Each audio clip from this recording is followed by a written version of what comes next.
Hello. This video is going to review how to complete the major assignment visual reflection. As stated in the workshop, there's lots of different ways that we can reflect on an image. However, we're going to be focusing on responding with a critical response. So before I dive into the actual details down here, I'm just going to remind everybody. So number one, in the visual concept section, you're going to be asked to go back to this specifically for writing the second paragraph of this response. If I go into the lessons here, and number two here on the right-hand side, so specifically the elements and composition choices, this is something you're going to have to incorporate into your response.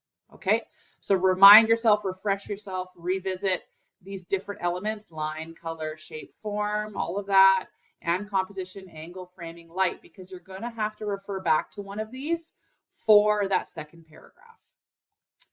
The second thing I want to point out is if you're like, I still don't really have any idea how to do this, in the visual skills section, before you're on this assignment page, there is in the workshop lots of details, as well as if I go to the demonstration here, there is an example of an image, a reminder of some of the steps, and a very clear exemplar of me doing this exact same assignment for this image. Okay, so there's a video here that you might want to watch, as well as here's the 3 paragraphs, an exemplar of what we're looking for.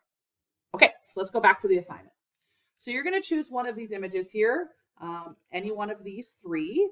At the top of each one, there'll be a little description of what's happening to give you a bit of context. And at the bottom of each one is the title. So this one's called Young Mother and Her Children. So you're going to pick one of these and you're going to write a 3-paragraph response. So a paragraph about mood, a paragraph about meaning or message, and a personal response section. So you're going to want to clearly identify the context. So that's what those details at the top here for. They kind of bring in the context for you. Think about some things in terms of mood and messaging. Why do you think these photographers took these photos? How do we feel when we look at these photos? And then provide specific support for how you got there. Again, you're going to want to be referring to those photographer choices that I just showed you. That's in the concept section. And you're going to create a 3-paragraph response. There's 3 sort of considerations here. This photo analysis worksheet, again, if you have a look at it in the workshop section, it shows you how you can use this to help you. That's really just to dive into the photo deeply and kind of get some ideas. But really, this planning sheet up here is the most important. So if I open up this planning sheet, this is what it looks like.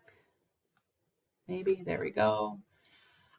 So paragraph 1 is about mood. How do we feel when we look at the image?